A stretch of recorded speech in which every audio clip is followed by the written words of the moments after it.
mental game is the conversations you have with yourself. The athletic aura is how you carry yourself, how you present yourself to your competitors, right? How do you want to present yourself? Have you thought about that? Rick talks about, okay, actually writing your script. You're an actor. You have a role to play. You have a role to fulfill. And just like actors, when you're rehearsing something for a movie or a play or something, you're rehearsing that script over and over and over until it becomes second nature. So what do you want your script to be? Most people are going to say confidence. Most people are going to say this and that. Whatever they want to do, they might have somebody that they admire that they want to act like Rick talked about his grandfather.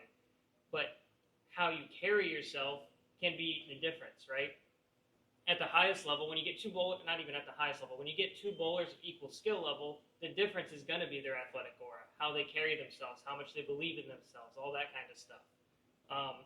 Cody, last year, when he was bowling the PTQs, he missed one of the cuts for the PTQs early in 2022, not last year.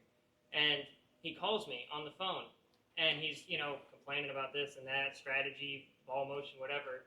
And I go, Cody, what do you want me to see when you're competing? And he's like, well, what do you mean? I was like, when you're competing, how do you want me as a spectator to be viewing you as a bowler? And he's like, well, I want you to see me as a good bowler. I go, what does that look like? He goes, well, somebody who can bowl on anything. I go, what does that look like? He goes, well, somebody confident. I go, okay, what does confidence look like? And he's like, I don't know. I go, well, you better figure that out. And I hung up.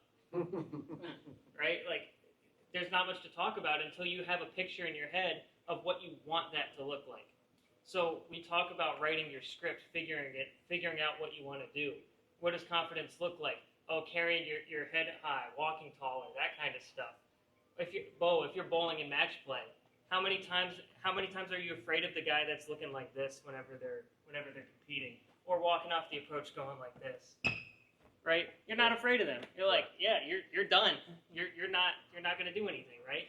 So how do you want to carry yourself in those moments of frustration, in those moments of success? They're both going to happen. Nobody bowls well all the time. So how do you want to carry yourself in all those different situations?